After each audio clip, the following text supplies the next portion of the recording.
Hello everyone. तो इस video में मैं गिटहब के बारे में बताऊंगा।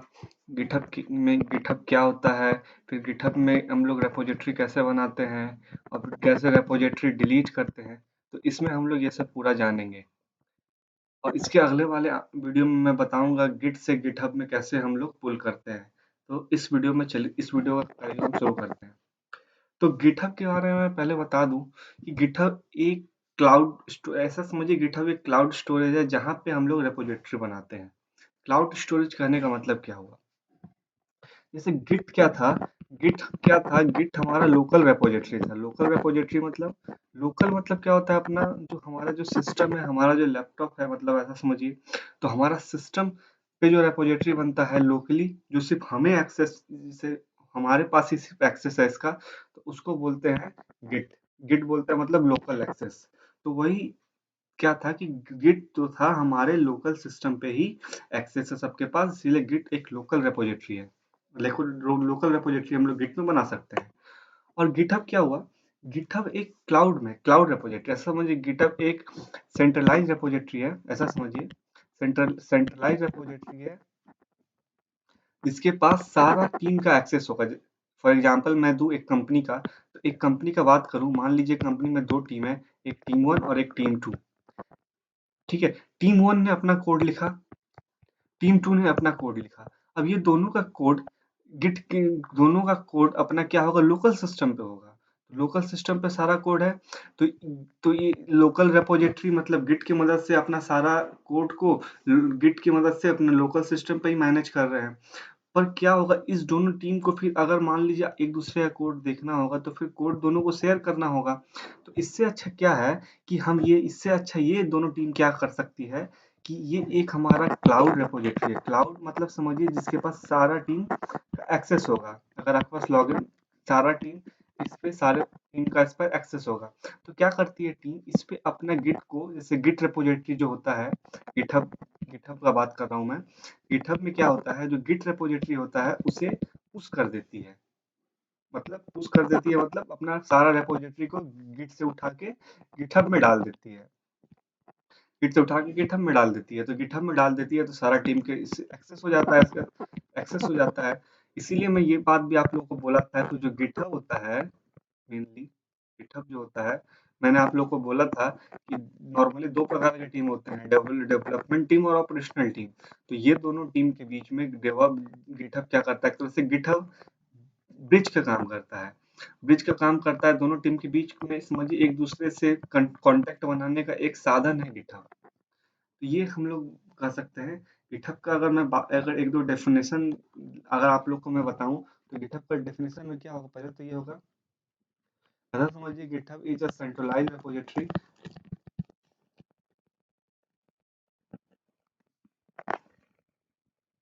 ठीक है। गिटहब एक सेंट्रलाइज्ड रिपोजिटरी है और गिटहब भी एक डीवीसीएस है। मैंने ये पहला ही बोला था, गिटहब और गिट में अंतर नहीं होता है कुछ।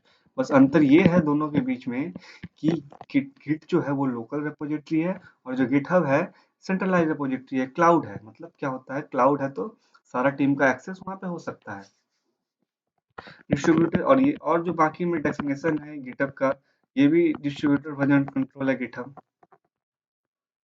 Version control system. ठीक है। तो ये सब तो सब सेम ही होगा। और जो गिट में हम लोग काम कर सकते हैं, लग गिटहब में भी हम लोग काम वही कर सकते हैं। तो वैसा कुछ है नहीं, पर जो गिट होता है लोकली मैनेज करने के लिए होता है अपने कोड को, और गिटहब जो होता है सेंट्रलाइज, मतलब ऐसा समझिए क्लाउड पे मैनेज करने के लिए होता है अपने कोड को। तो ये होता है गिट और गिटहब के बीच में डिफरेंस।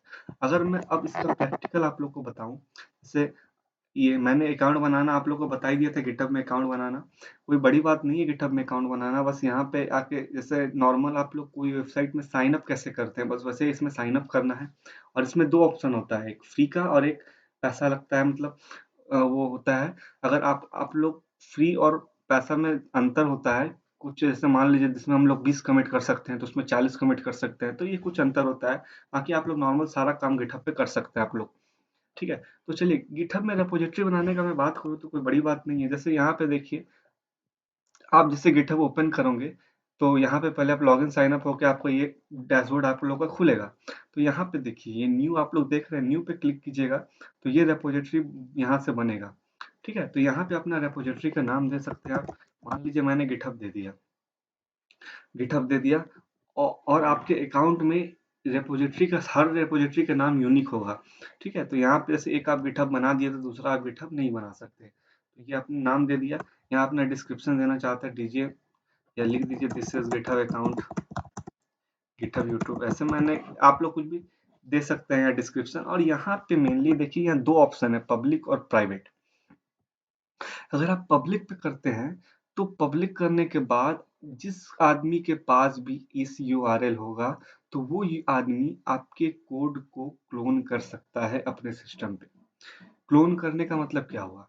क्लोन का तो मतलब मैं आगे अच्छा से विस्तार में बताऊंगा। ऐसा समझिए मतलब ऐसा समझिए कि आपका कोड को अपने सिस्टम पे ला सकता है, कॉपी कर सकता है।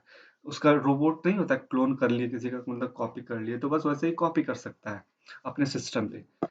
पर इसका मतलब ये नहीं कि आपके अकाउंट में उसका एक्सेस हो जाएगा, बस ऐसा समझिए। और ये आपके अकाउंट में वो अपना गिट्स में मान लीजिए ऐसा भी नहीं है कि मान लीजिए क्लोन कर लिया गिट कोड में कुछ चेंज कर दिया फिर आपके अकाउंट में डाल दिया, ऐसा नहीं है। ऐसा तभी वो कर सकता है वो जब उसके पास आपका लॉगिन पासवर्ड होगा। तो पब्लिक किया मतलब ऐसा पब्लिक करने का मतलब सिर्फ यही है कि आपका कोड को वो देख सकता है, चेंज मतलब अपने सिस्टम में क्लोन कर सकता है बिना लॉगिन और पासवर्ड के क्रेडेंशियल के। तो बस यही होता है पब्लिक। और प्राइवेट कर दीजिएगा तो बस वो आप ये आपका मतलब प्राइवेट रेपोजिटरी एक तरह से हो जाएगा। तो ये होता है प्राइवेट पब्लिक। मैं अभी पब्लिक ही रन देता हूँ। उसके बाद ये देखिए, ये मैंने बताया था गिट में रेपोजिटरी बनाने का कमांड गिट इनिट। पर इसमें रेपोजिटरी बनाने के लिए आपको कुछ करना नहीं, बस ये इस पे टिक करना है। ये readme.md फाइल, ये बहुत इंपॉर्टेंट फाइल है। इस फाइल से हम लोग बहुत कुछ कर सकते हैं, मतलब डिस्क्रिप्शन दे सकते हैं अपने प्रोजेक्ट का। कैसे देते हैं ये मैं बताऊंगा आगे। पर ये अभी अब इस पे टिक कीजिए, इस पे टिक कीजिएगा तो ये आपको रेपोजिटरी इनिशियलाइज कर देगा। और गिट इग्नोर भी एक बहुत ही अच्छा मतलब फोल्डर, ये भी इसका भी मैं इसके बारे में बताऊंगा। अभी आप देखिए, पहले मैं रेपोजिटरी बनाना सिखा रहा हूँ। अब यहाँ पे एक और बात, आप लोग एक बात नोटिस किए होंगे, जब आप गिट बैश पे या गिट पे आप लोग जब बाय डिफॉल्ट ब्रांच मास्टर था, पर आजकल गिटहब में क्या सेटिंग आ गया है कि बाय डिफॉल्ट ब्रांच मेन है। ठीक है, तो आप चाहते हैं कि बाय डिफॉल्ट ब्रांच यहाँ भी मास्टर हो, तो आप वो सेटिंग पे क्लिक करके यहाँ पे आप मास्टर कर सकते हैं। मास्टर करिए और ये अपडेट कर दीजिए। तो अब आपका क्या होगा, बाय डिफॉल्ट ब्रांच मास्टर हो जाएगा। अब इसे आप ये जैसे ये हो गया, यहाँ पे अपडेट हो चुका है। ठीक है, इसे अब बंद कर दूं मैं, क्लोज। तो इसे रिफ्रेश कर लेता हूँ। ये आप देख सकते हैं यहाँ पे अब क्या होगा, ये बाय डिफॉल्ट ब्रांच मास्टर हो चुका है। ये सब कुछ सही है। अब यहाँ पे आप क्या कीजिए, क्रिएट कर दीजिए। मैं दिखाता हूँ बाय डिफॉल्ट ब्रांच मास्टर किधर हुआ है अभी। ये देखिए, ये जो बाय डिफॉल्ट ब्रांच क्या है यहाँ पे मास्टर, और इसमें आप लोग गिट इनिशियलाइज कर चुके हैं रेपोजिटरी, आपका रेपोजिटरी बन चुका है। अब इसमें इसका जो क्या कार्यक्रम है, देखिए यहाँ पे आप लोग देख सकते हैं ऐड फाइल। यहाँ पे दो ऑप्शन है, क्रिएट न्यू फाइल या अपलोड फाइल। या तो आप अपने सिस्टम पे कोड लिखिए। जैसे हम लोग गिटहब जनरली कोई भी इंडस्ट्री में या कोई भी कंपनी सब में ऐसा नहीं होता है कि गिटहब पे आके आप लोग कोडिंग करने लगते हैं। गिटहब कोडिंग के लिए नहीं होता है। गिटहब ऐसा समझिए, अगर इसका स्टैंडर्ड यूज जो हम लोग बोले तो अपना कोड को अपने गिट रेपोजिटरी को होस्ट करने के लिए गिटहब का हम लोग यूज करते हैं। तो ठीक है, तो होस्ट करने का मतलब अपना ऐसा समझिए कि वही कोड यहाँ डाल दिया तो अब सारा टीम के पास इसका एक्सेस होगा, जिसके पास भी क्रेडेंशियल है। क्रेडेंशियल तो कंपनी में तो होगा ही। तो मान लीजिए अभी तो मैं गिटहब से फाइल आप लोग को बना के दिखाता हूँ। आप क्रिएट न्यू फाइल पे कीजिएगा। फाइल का नाम जैसे मैं दे देता हूँ फाइल 1। यहाँ पे कोई लिखिए दिस इज गिटहब फाइल। अब यहाँ पे आप कोई भी फाइल लिख सकते हैं। ठीक है, यहाँ पे आप फाइल दे दिए। और यहाँ पे देखिए, यहाँ कमिट मैसेज तो मैंने बोला कंपलसरी है, क्योंकि कमिट कीजिएगा तब आप लोग को पता चलेगा कि क्या पूरा चल रहा है पूरा। ये कमिट आपने क्यों किया था, मैंने मान लीजिए दिस इज, अभी मैं ऐसे ही दे रहा हूँ फर्स्ट कमिट। पर कमिट वही दीजिए जिस पर्पज से आप कमिट कर रहे हैं। ये यहाँ पे दो ऑप्शन है। एक ऑप्शन तो डायरेक्टली कि कमिट मास्टर ब्रांच में कमिट करना, और एक बोल रहा है न्यू ब्रांच में कमिट करने के बाद मर्ज करना। तो अभी ये मर्जिंग में बताया नहीं हूँ, इसीलिए अभी आप डायरेक्टली मास्टर ब्रांच का मर्ज कमिट करने के लिए तो ये सेविंग कीजिए। अब यहाँ पे आप देख सकते हैं आपका कमिट हो चुका है। यहाँ दो कमिट है, क्योंकि एक कमिट तो हमने, ये देखिए ये दो कमिट, ये पहला कमिट हुआ था जब हमने गिट बनाया था। दूसरा कमिट ये, ये ऐसे कमिट, ये पूरा गिट में क्या होता है, पूरा फाइल बनाने का ये पूरा है। तो ये आप लोग यहाँ समझ गए होंगे। यहाँ से अब अपना फाइल आपके सिस्टम में तो अपलोड भी कर सकते हैं। ये पूरा था यहाँ पे कैसे आप लोग कमिट करते हैं, गिटहब में रेपोजिटरी बनाते हैं। अब मान लीजिए आपको रेपोजिटरी अपने डिलीट करना है, या अभी आप लोग इसे पब्लिक किया, इसे प्राइवेट करना है, तो वो कैसे करते हैं वो मैं बताता हूँ। यहाँ सेटिंग पे क्लिक कीजिए। सेटिंग पे क्लिक करने के बाद ये आप देख सकते हैं, ये आप जब सबसे नीचे आइएगा, सबसे नीचे ये सब देखिए, ये सब यहाँ पे मर्जिंग स्क्वैश ब्रीबेस, ये सब बहुत ही इंपॉर्टेंट टॉपिक है ये भी गिट और गिटहब का। तो ये मैं बताऊंगा, ये सब आपने टिक किया बाय डिफॉल्ट, अभी आप लोगों को ये समझ में नहीं आएगा उतना, पर ये सब समझिए। अगर ब्रांच को मर्ज करना है यहाँ पे, तो ये सब हम अलाउ किए हुए हैं यहाँ पे, ये है, ठीक है, ये सब अलाउ किए हुए हैं। अब ये देखिए, ये यहाँ पे ये डेंजर जोन है। मतलब डेंजर जोन में सबसे पहले मान लीजिए आपका अकाउंट पब्लिक है, तो आप प्राइवेट करना चाहते हैं, तो चेंज विजिबिलिटी आके चेंज टू प्राइवेट, ठीक है, ये आप कर सकते हैं। तो अभी मैं नहीं कर रहा हूँ, आप ऐसे करना चाहते हैं तो कर दीजिएगा। ऐसे मैं करके दिखा देता हूँ। जैसे ये चेंज टू प्राइवेट है, ठीक है, यहाँ पे आपको करना है click I want to make understand. ये सब बता रहा है कि अगर आप प्राइवेट कीजिएगा तो जिसके पास भी अभी एक्सेस होगा वो एक्सेस नहीं हो पाएगा उसका। तो ये पासवर्ड एक बार मांगेगा, कंफर्म कर दीजिए, और ये आपका हो चुका है, आपका अकाउंट प्राइवेट हो चुका है, ठीक है। यहाँ देखिए, the repository is currently private. और ये ऑनरशिप होता है, ऑनरशिप अगर अभी आपका ओनर है पर दूसरे ओनर का करना चाहते हैं ट्रांसफर, तो ये सब ट्रांसफर। और ये आर्काइव, रेपोजिटरी को आर्काइव पढ़ने के लिए।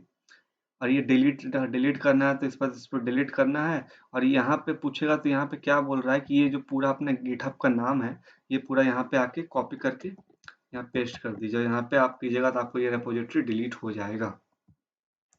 तो यही था ये पूरा पूरा सिस्टम का, ऐसे कैसे आप लोग ये बना सकते हैं, रेपोजिटरी बना सकते हैं, गिटहब क्या होता है, और गिटहब का कमिट हम लोग कैसे देखते हैं, ये भी मैंने हम लोग को बताया, गिटहब डिलीट कैसे होता है।